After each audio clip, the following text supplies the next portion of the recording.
And one of the things that I brought is it's not a dog problem, it's not a cat problem, it's a people problem because we own the pets. Absolutely. Right. So if you only address the animal issue, Yeah. such as it had been here, where they pick them up, impound them, Right. youth them, whatever, nothing ever changes unless you talk to that person who owned that pet.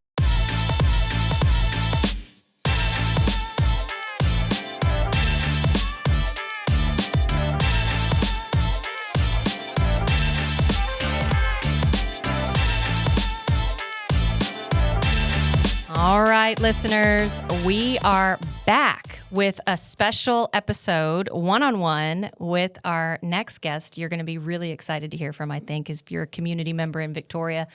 Naturally, we all empathize with animals, right? We all want to treat them right. We all want to get a cute little fuzzy pet, warm and cuddly, especially around the holidays. As you're listening to this, we're coming up on Christmas time. And so what better person to have here than our very own member of the community and organization that we're all impacted by, which is Mr. Mark Sloat, the director of Victoria County Animal Services. Mark, welcome to the show. Thanks for having me. I appreciate being here. Thanks so much for coming up. So tell us, of course, we always start with an icebreaker. Sure. So I want to hear, first of all, a fun fact about yourself, and then I do want you to tell us a little bit more about who you are and what you do. Well, a fun fact would be I've been in this a long time, and currently How long is long? 1985. Okay. Year I got married, we took in a stray dog.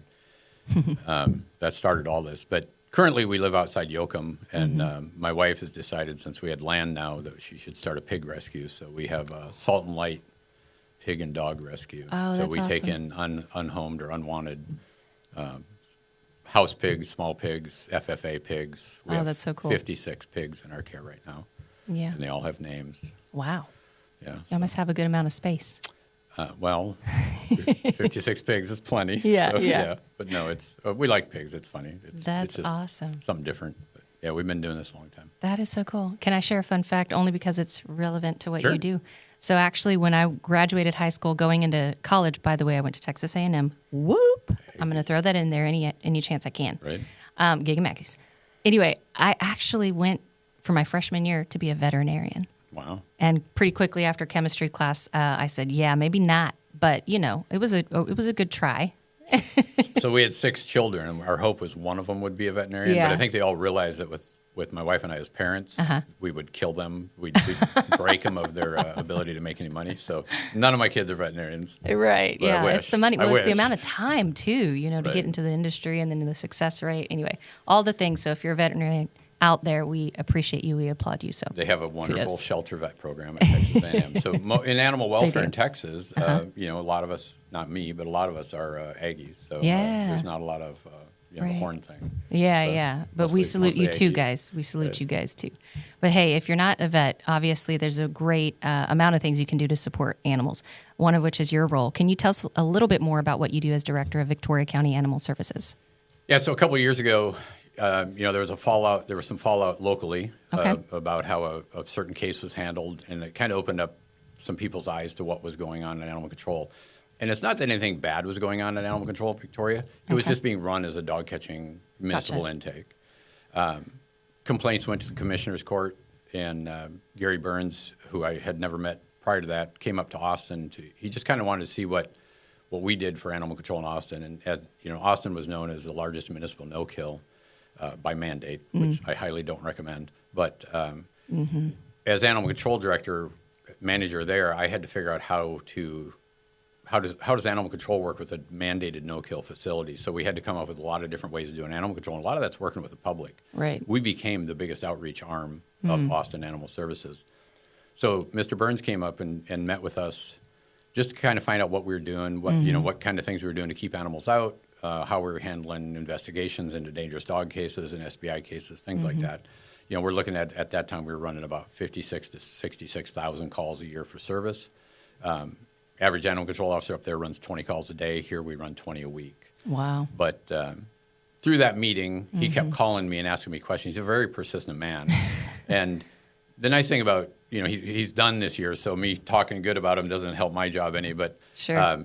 he is very committed to the people of Victoria County, which includes obviously the city. And so when he saw that there was a better way to do things, he kept calling us and asking us questions. And he kept, mostly it was animal control questions. So I kept fielding them. And I came down here and did a presentation. I saw that there was a commitment, within the community to want to change. Sure. Not necessarily to be no kill, but to certainly kill less, good dogs, whatever. Right. And so through that, we developed a relationship with that, and he kind of got some guidance, and the court got some guidance on what they kind of got an idea what they wanted. Sure. So when I came in, my goal under their mandate was to really bring animal control up the 20 years it needed to be.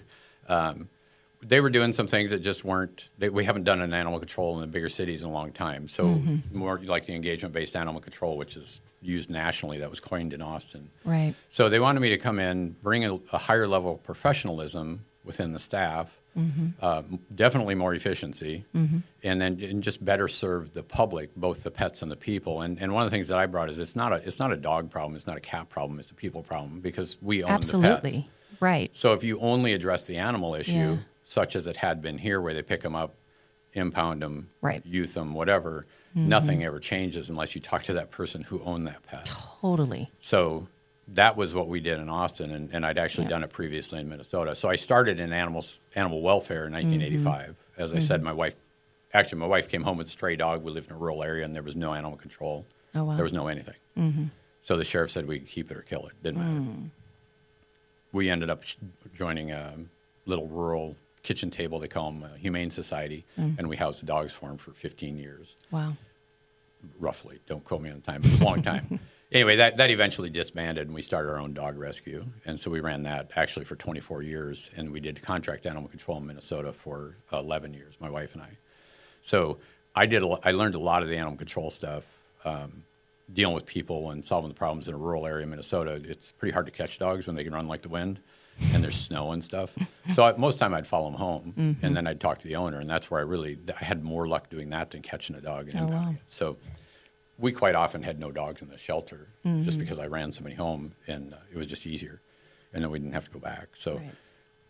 that's what I brought to Victoria. You can scale it up or scale it down, and so my job at Victoria is to come up with innovative ways to help the public be better pet owners, to help the public Right. keep their pets home, to keep them in the homes they already have, and then for those that don't have a home or are not wanted, how do we get them out? Right. All the local rescues are full. There's so many people having to get rid of dogs with this economy, dogs and cats.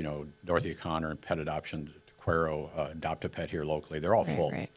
So I've had to step up our adoptions. And I have some crazy events. We had Talk Like a Pirate Day. You come in talking like a pirate, you got a free adoption. So my staff were dressed as pirates. We had Captain Vic came through and did a walkthrough. That's awesome.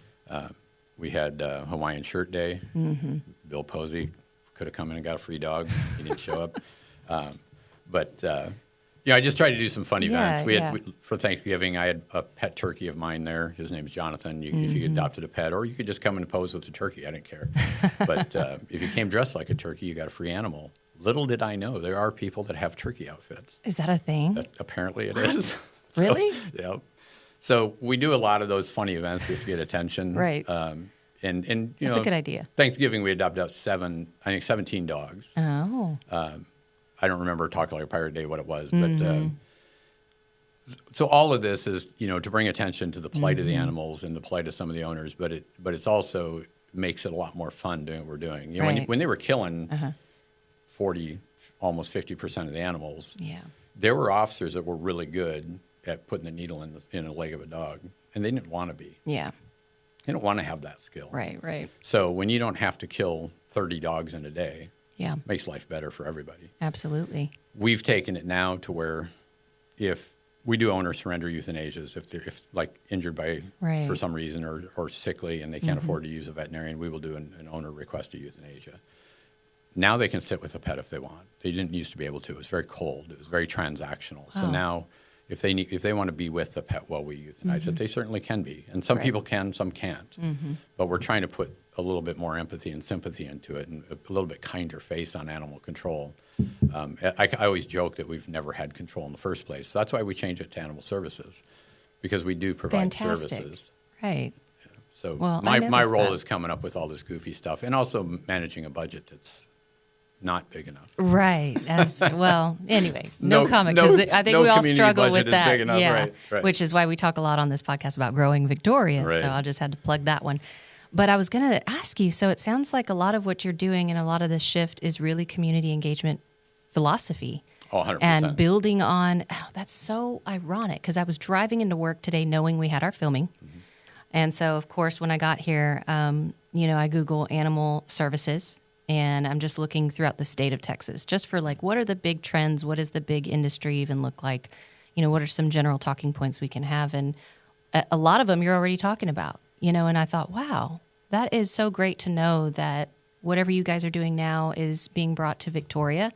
I just wanted to say I've noticed the shift on Facebook particularly, which is where you're going to send listeners if they're listening Right. to get more information to the Victoria County Animal Services Facebook page. But if you're wondering what they're up to and kind of this positive shift, as you said, and the community engagement aspect, I've seen it a lot on Facebook. The best thing that I have appreciated is when I see a pet being adopted.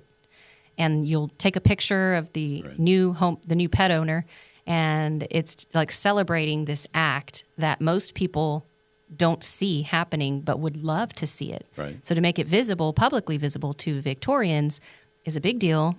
It's a reminder every time I see it that there are animals out there who need care, who need shelter, who, maybe being abused. I'm not sure what all of their stories are, but, just like any one of us, like, they need care too. And so it's a good reminder for me after following y'all and Right. y'all's new engagement online.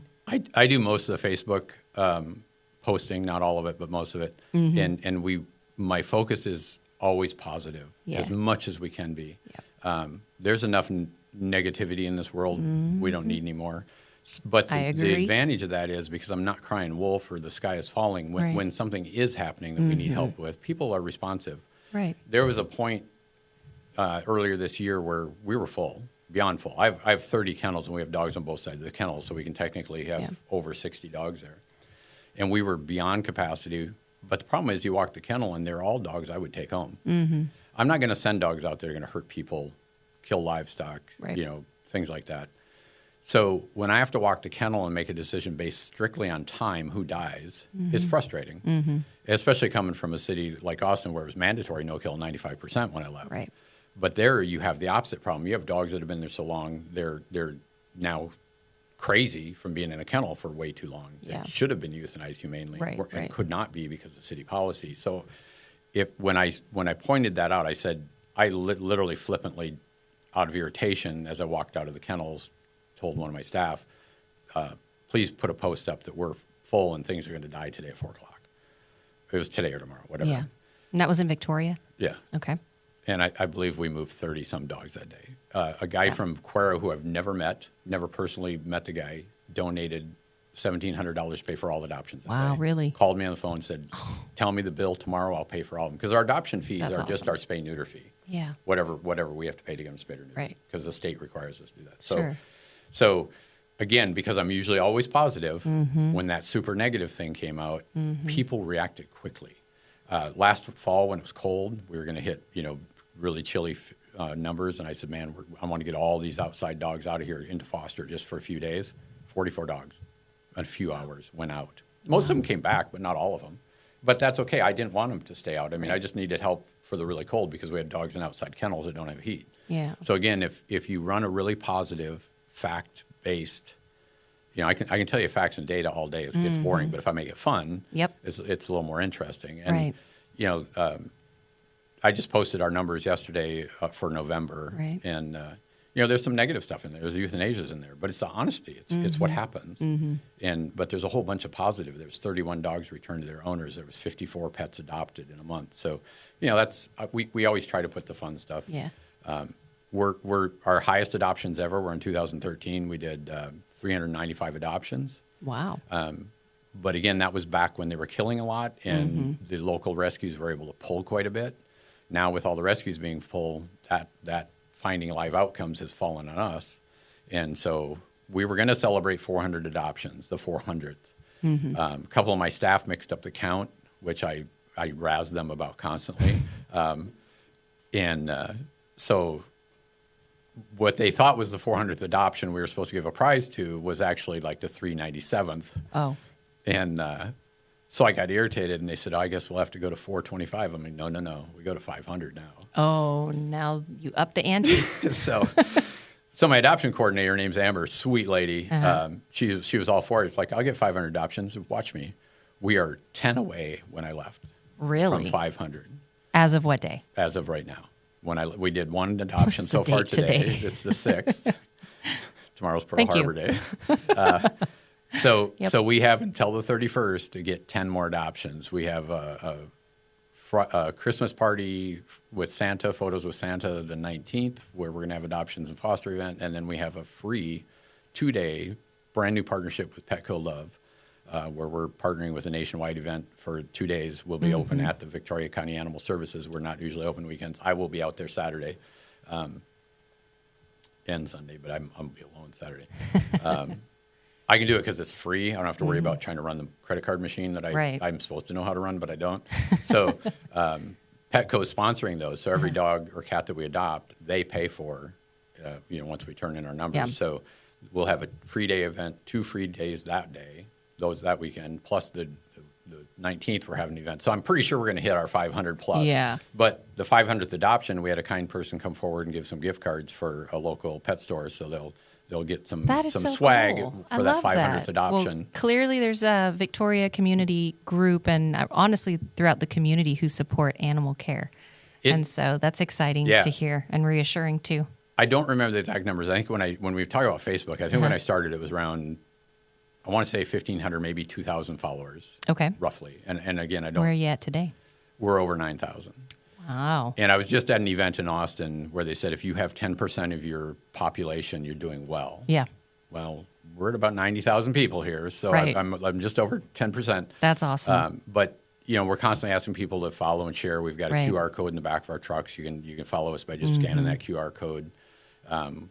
That's another thing I brought in is easy access. I want to make adoptions easy. I want to make donating easy. So we have a Yeah. QR code to donate to a community fund, and that community fund is just to help people in the community. It doesn't go to the county. So you can scan the QR code in the back of our truck and buy somebody a dog house. I love QR codes. They're so easy. They are very That's awesome. easy. Well, okay, so you're talking, you've said a lot of good stuff and a lot of encouraging things to hear. So you're talking about by December, what was your deadline to get that 500? 31st. Okay, so this is actually going to air on December 17th, which is a Tuesday. And so I bet you by then you'll have your We should be numbers. there. If that's the case, keep me posted. Oh, yeah. Shoot me a text, email me, whatever. And let me know if you got it, and we'll definitely tease that when we debut this episode. I think that's something that would be really cool and encouraging for people who are listening to hear. I'm excited, and that's coming from Austin, where we adopted out Right. thousands and thousands of animals, and we Yeah. never celebrated it That's as much. that is so true. You got to tell your story. You Right. got to celebrate your wins, and like you said, you got to be transparent too about your challenges. You talked about euthanasias, adoption rates, maybe spaying and neutering, all those different services that you provide.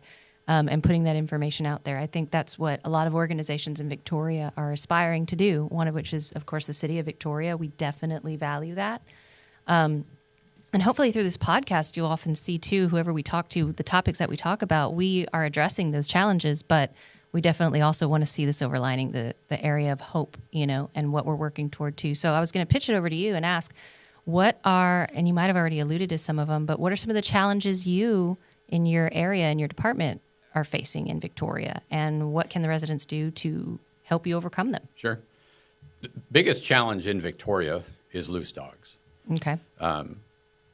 I'll be honest, when I first moved here, I think the first week I was here, again, coming from Austin, I called my wife and I said, I've never seen so many loose dogs in a town this big in so many different areas. Really? Whereas you get into, the bigger cities, you see it in pockets. It usually follows socioeconomic pathways. Sure. So the lower the socioeconomic area, the higher the stray animal count. That's the way it is. Right. So to come to Victoria and be at the mall and see loose dogs, that's a fairly affluent area, across Navarro, Sure. 4 lanes of traffic, Right. where the dogs live. That was strange to me. I didn't get it. Right. I've been in the park. I've been in the historic area, just loose dogs. Mm-hmm. I was warned about Bottom Street and Queen City and Bloomington.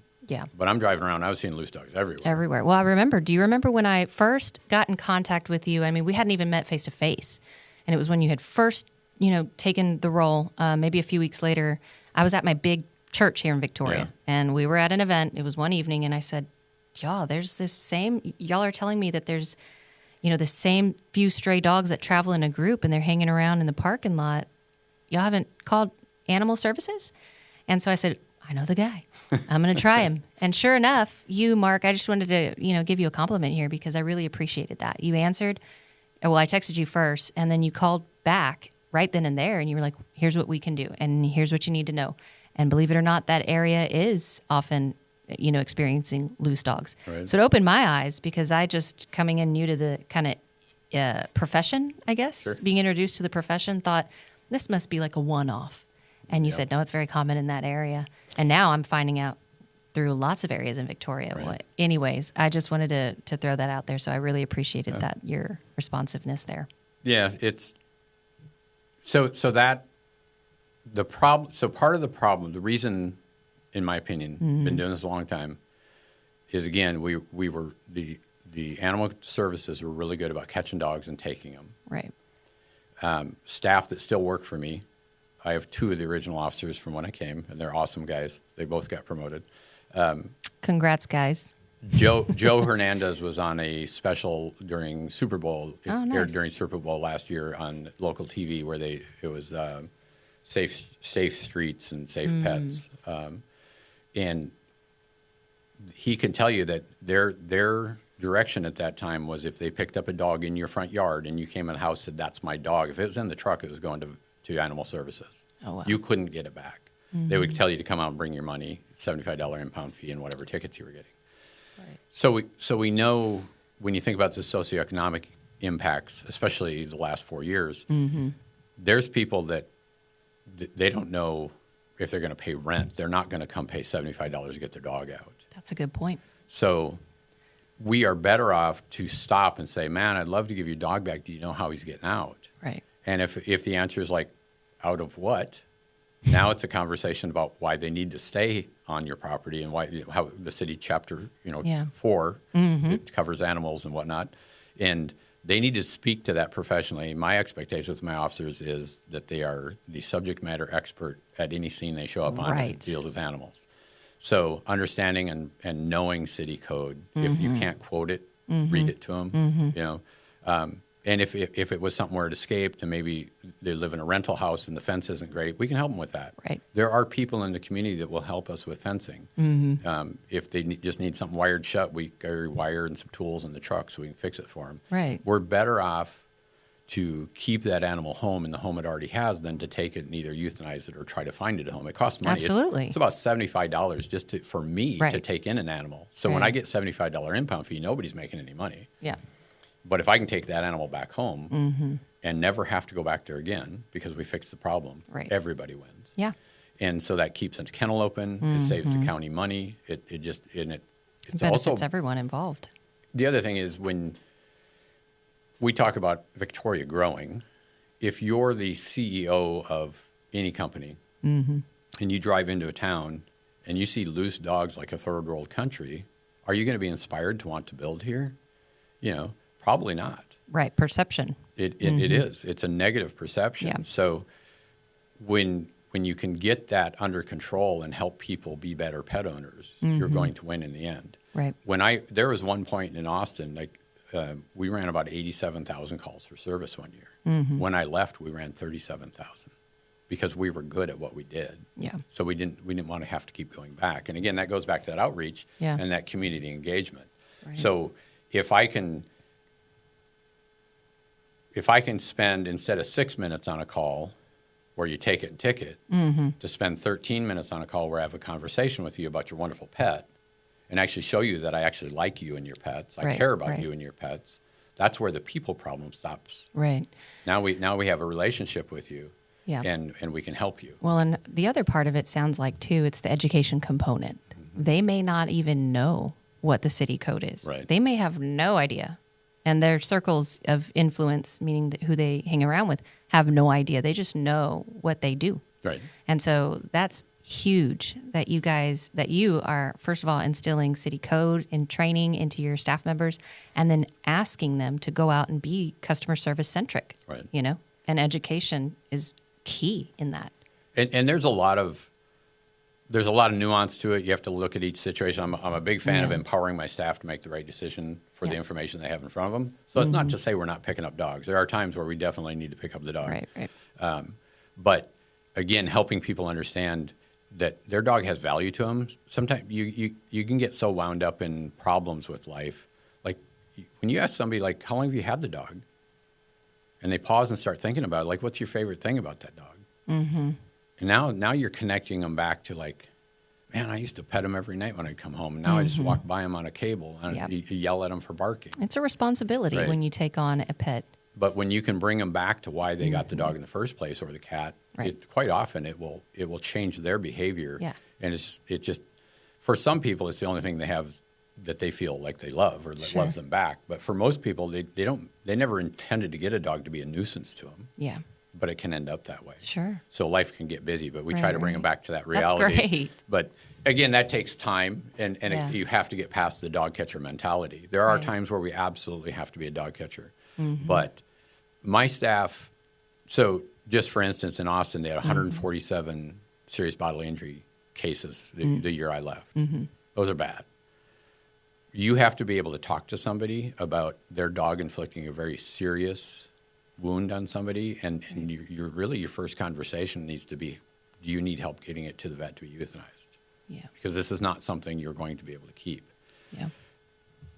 I was asked locally how many dangerous dog cases or serious SBIs we've had and why we don't have very many dangerous dogs listed in Victoria. Mm-hmm. And it's because my staff have actually gotten really good about being really honest with people.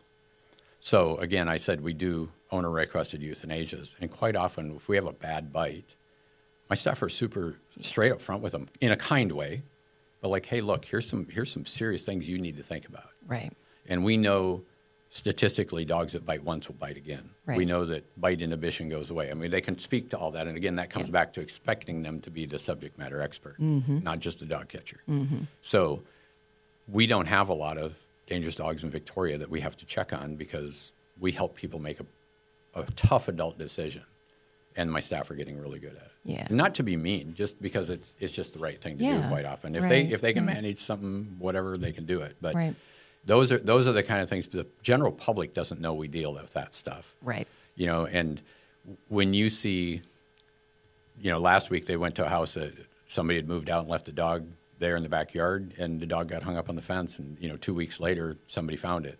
And so sad. It's sad for that But dog. I bet y'all see that all the time. Right, and that's what my officers that's what they bring home, is those, visualizations of what they're seeing, the smells, all that. Yeah. That's their work. Mm-hmm. So, helping, but at the same time, by helping them be more professional, we're getting much more respect in the community. Yeah. We have people now that used to be anti-animal control who now understand a lot more of what we do and why we do it. Well, again, the name change comes back to helping with that too. Right. It triggers in your mind services versus control specifically. So anyway, great idea, great input on that. So we've talked a lot about the challenges. Well, what are some of the things, maybe, I know you guys offer adoptions, spay and neuter services. Are there any promotional items, especially as we come up along the holidays, that you guys are offering to the public? I wouldn't have asked that if you hadn't kind of alluded to it beforehand before we started filming. But sure. Can you talk to us about that? Yeah. So December 19th, we have a Christmas party, awesome. And we actually, they want me to buy a Santa suit. Do it. I can't use county money. So we're looking for a Santa suit right now. We actually posted on Facebook today. If somebody has one, we can borrow or donate. Right.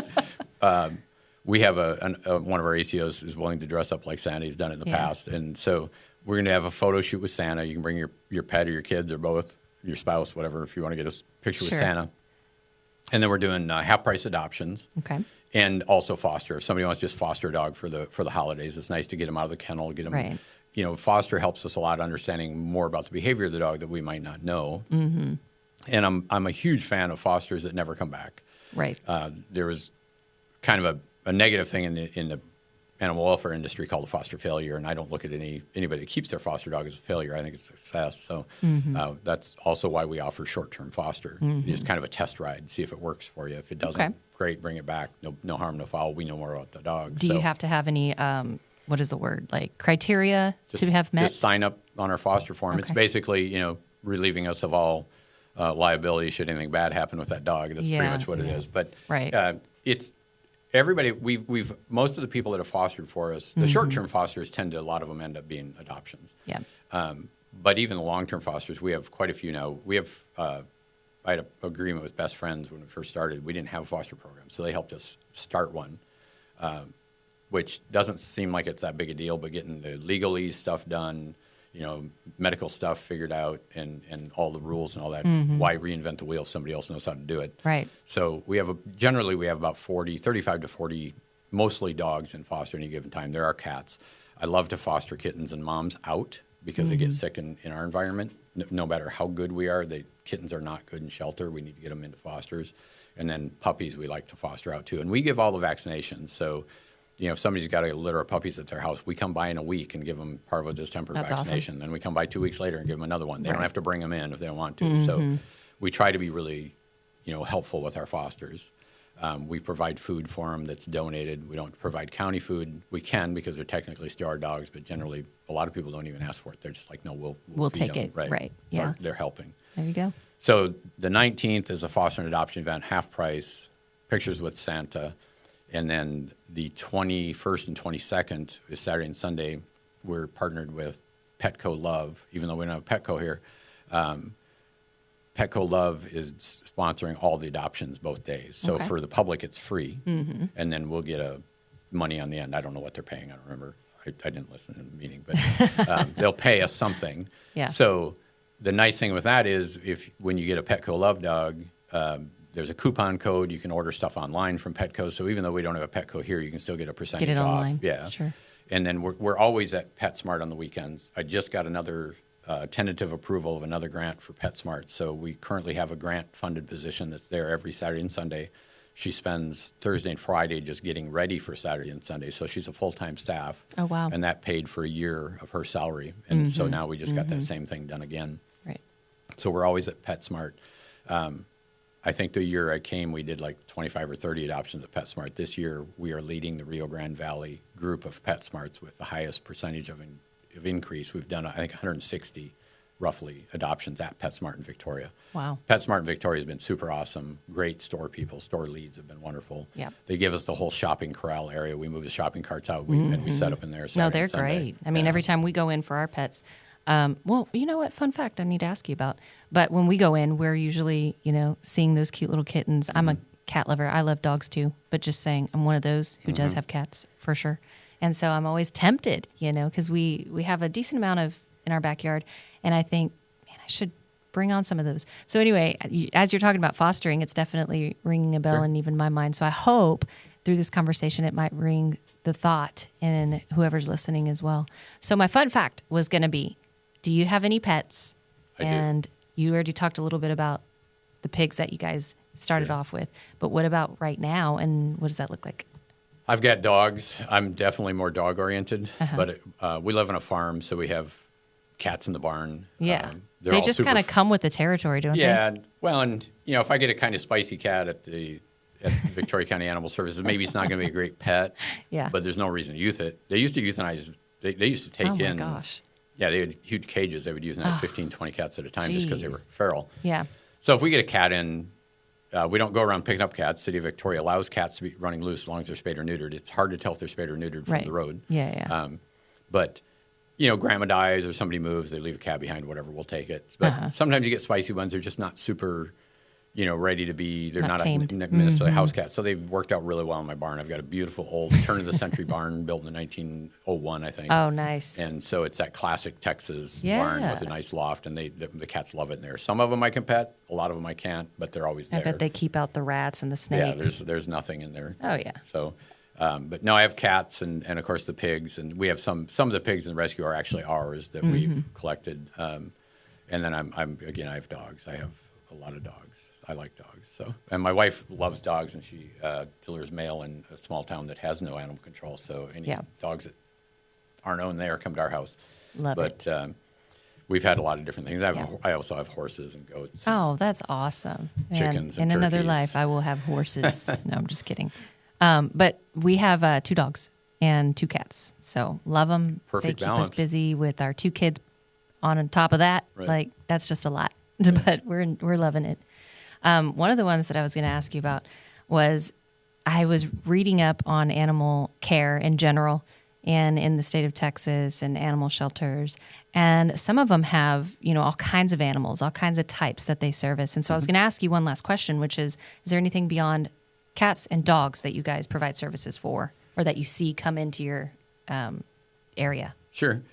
So anything that can be kept as a domestic pet could eventually end up in our care. Okay. Snakes, lizards, whatever. And then we also, for wildlife, we don't deal with nuisance wildlife.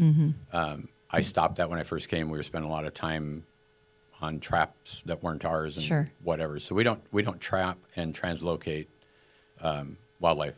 To go back to Texas A&M, Yep. the wildlife studies does not support translocating of any wildlife. So when you take a skunk out of its habitat, which may be your backyard and your neighbors, and move it somewhere else, it generally won't survive. It's going to die, and probably starvation. Oh, So not a good death. Opossums, people don't realize, are very territorial. So if you move an opossum did from not know in town that. to out of town, it's not going to do well. And opossums are wonderful little critters because Uh-huh. they go in through and eat things in your yard you don't want in your yard in the first place, right. except cat food, which should not be fed at night. That's how you get opossums, raccoons, and skunks in your yard at night. So in when I talk about wildlife, just to expand on I know that wasn't your question, but we No, it's what good. I teach is we share space but not time. Yeah.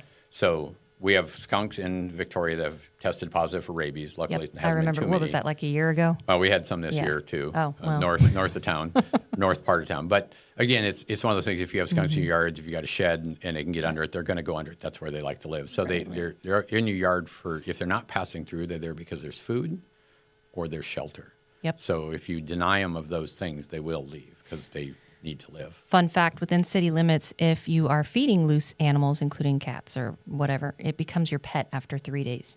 Yeah. So that's something to keep in mind is, when you do feed it, you're attracting them to retain there, to stay there, to come back there, and surrounding critters. So it's kind of trying to, I guess, teach pet ownership and responsibility. Yeah, if you take responsibility. But I get it. There's yeah. empathizers, right? Right. I feel bad for the little critters too. So what would your advice be for people who want to help but maybe shouldn't in that area? What can we Well, do? like I said, if you're going to feed cats, don't feed them on public roadways or sidewalks. Okay. That's Why a is that? nuisance. It causes other animals to come to those public roadways and sidewalks, even vultures, and Yep. then become traffic hazards. And obviously, if it's in a roadway, a cat or kitten could get hit. Yep. So I recommend feeding only on your private property or property where you have permission to feed. Right. And also don't feed at night. Only put out enough cat food that they're going to eat when you feed them. Right. And if cat feeders are feeding, they should be counting how many cats are there. And if they have new cats showing up that aren't spayed or neutered, they need to trap those and get them out of there and get them spayed or neutered. Yeah. Trap, neuter, release. Victoria, Pat Talley is one of the people who runs that. She can help them get them spayed or neutered. There's a vet here locally that will do it very Awesome. cheap. So Awesome. we don't provide spay or neuter services, but Okay. we can definitely hook them up with those. Where that can they get that information? Is it online somewhere? Yeah. Okay. Trap Neuter Return has a Facebook page. Okay. I don't know if they have a web page. Also, Adopt-A-Pet is running a special right now for any females over 40 pounds. They will spay for $25, which is a Oh, wow. huge saving. Yeah. So Renee at Adopt-A-Pet is trying to get those animals that have 12 to 16 puppies spayed or neutered. Mm-hmm. So that would be super helpful. Agreed. Preventative right there. Right. So, again, it's one of those things where if we can when we split off from public health, Mm-hmm. nobody reapplied for the state grant for spay neuter for senior Gotcha. citizens and, Okay. and disabled people. So I'm currently going to reapply for that, but it's a huge process to get into that. I bet. We're actually working on with the state. There's a large group of us that are trying to get that grant simplified because a lot of smaller communities don't have grant writers. You know, you go to Gonzales or Goliad or Jackson County, you know, animal control thing. I think it's Edna has one. They don't have a grant writer to go figure out how to apply for these grants, and some are super complicated. And one of the most complicated ones is a public health pet-friendly grant that the license plates pay for. It's like 19 pages. It's crazy. Oh, wow. So I'm actually on a statewide task force trying to help mitigate some of that for rural shelters, smaller shelters, try to help even the big organizations like ASPCA and Best Friends and Maddie's Fund to help them simplify grant requirements and reporting requirements, because it's a lot of work. I just got a $10,000 grant from Best Friends. We applied for a challenge to get dogs home and to show an improvement from September of last year versus September this year. And anybody that participated was guaranteed a $1,000 no strings attached grant. You can use it for whatever. And there was 4 $10,000 grants available nationwide, and we got one of those 4. Really? Yeah. Wow, congrats. So we had a 1,900% increase, which wasn't a lot of dogs, but, you know, comparatively speaking. But again, it's one of those things. It's how another way that we help spread the joy is we're trying to get more grant money so we don't have to spend so much. We can better use the money that the county gives us. But so we do the wildlife. We do rabies mitigation with wildlife. A lot of, you know, all this rabid skunks and all that comes through us. We do dead animal pickup, which is another really rotten part of our job, but we do it.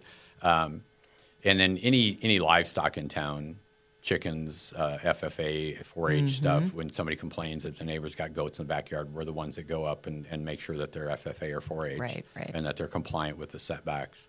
We also do commercial pet establishment, anybody that sells chickens or pets. The only thing we don't do is veterinarians, because they're inspected by the veterinarians, so they don't need us in there. But so you know, we do a lot of stuff. We're quite busy. I bet.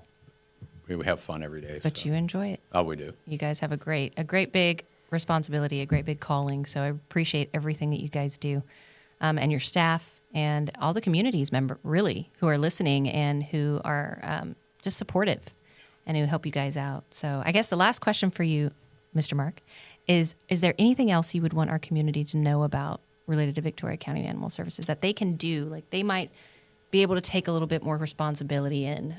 We've talked a lot about fostering, adoption, you know, some of the additional spay and neutering services that are out there, but what else can we do? A super easy thing to do is if you do know where a dog is running loose from. Let's say your neighbor every day at 8 o'clock in the morning goes out and has a cup of coffee in the front yard and lets her dog out and then goes back in the house and the dog runs around. Send me the address to Victoria County Animal Services. You can either call us or email us. And we will actually send them a letter explaining the city ordinance. If it's a very nice letter. Because there is one. It's very nice. It's very informative. And we did the same thing in Austin, and it cut our habitual strays is what we call it there. It cut them in about 50%. I bet, because again, coming to the point, maybe a lot of people just don't know. They don't know, and then the nice thing is they get the letter, now they know that we know. So there's accountability. First is education, then it's also accountability. So if we show up again, next time it's going to be in uniform with a badge, and then we'll have a different discussion. But but that is super easy. It worked really well in Austin. Because a lot of these dogs are out when we're not there, you know, in the evening or on the weekends or early in the morning. So if they just let us know when it's happening, we don't have to see anything. We just have to be told that it's happening. We'll send them this nice, friendly, very professional letter, and we'll see where it works. We just started doing that. And so, but it's been hard to get people, you know, they're like, well, it's the yellow house in the corner. Really? You're going to make me drive over there? Which I will. The address. Send it to me. Write down the house number. They can do it anonymously. They don't have to have a name on it. You can literally send an anonymous email. If you can't send Victoria County Animal Services anonymous email, but you can the county. There is a way to send an email to the county. And so if they want to remain anonymous, I get it. Sometimes people don't want hassle from their neighbors, but we also want people to be comfortable walking in their streets. We want to be able to, you know, ride down the street in their bikes. My daughter and her family just moved to Victoria on North Bridge, so you know, I want my grandson and both of them to be able to play in their yard and not be fearful of, you know, loose dogs coming in or something, even if they mean well. You don't always know. You don't know. I mean, and I've heard, obviously, working here, a lot of different stories. So naturally, if I do see a loose dog, I'm like, ooh. Yeah. I know what's up there. So that's great. But of course, I think one thing that I did want to end with too is if anyone is, maybe they're overwhelmed with their pets, or maybe they're wanting to rehome, some of those general topics I think are relevant to talking to you. Maybe not necessarily a service you guys provide, but in general, if you're kind of overwhelmed with having a pet, what kind of advice would you give those people?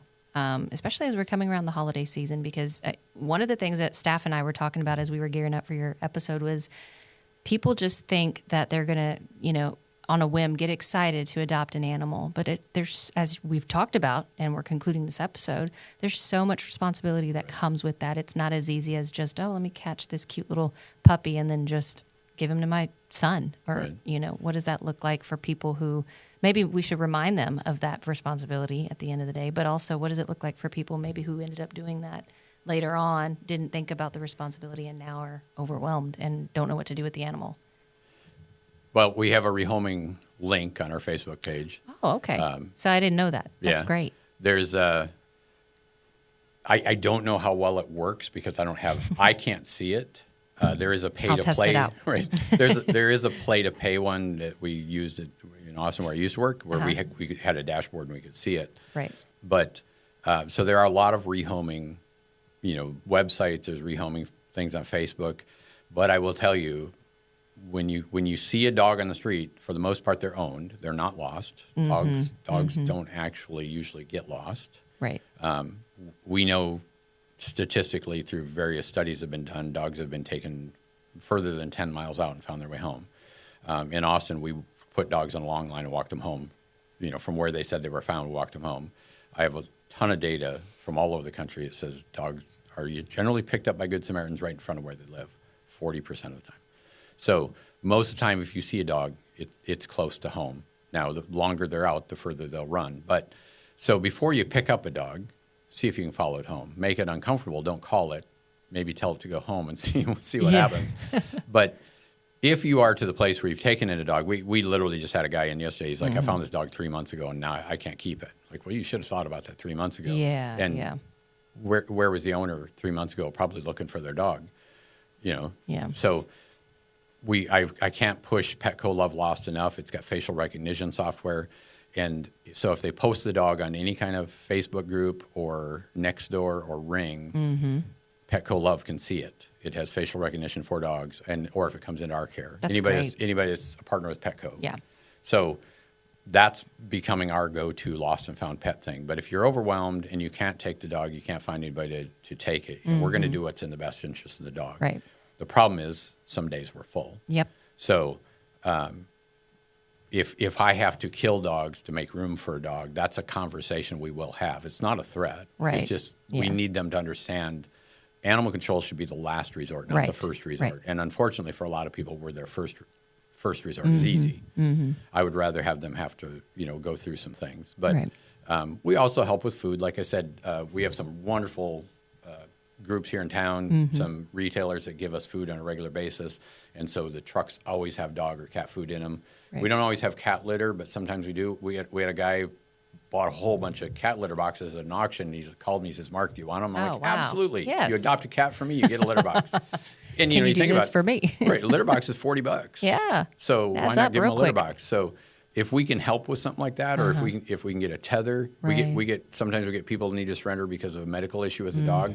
I can call some people and say, hey, I've got it's going to be a $500 bill one Yeah. time, super good outcome. They want to keep the pet, and they'll just pay the bill for me. Yeah. So there are options out there, but it's better to act sooner rather than later. Right. Evictions is another one. If you wait till the day you're evicted for your mom to let you take the dog, good luck. Yeah. So Yeah. don't wait till the day of eviction when your stuff's on the curb. Yeah. Do help.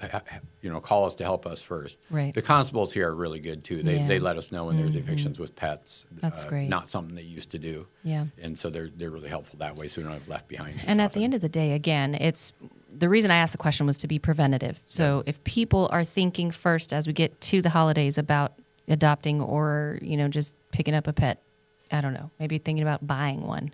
I know there's a lot of people who, what's it called? Breed dogs too. So that's a whole other topic.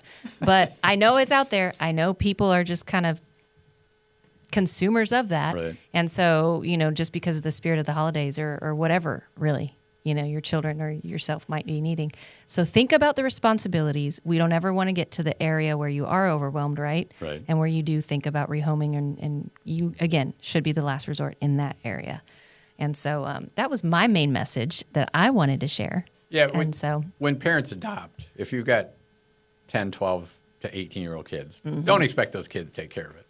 I had 6 children. I can tell you how much they took care of the dogs.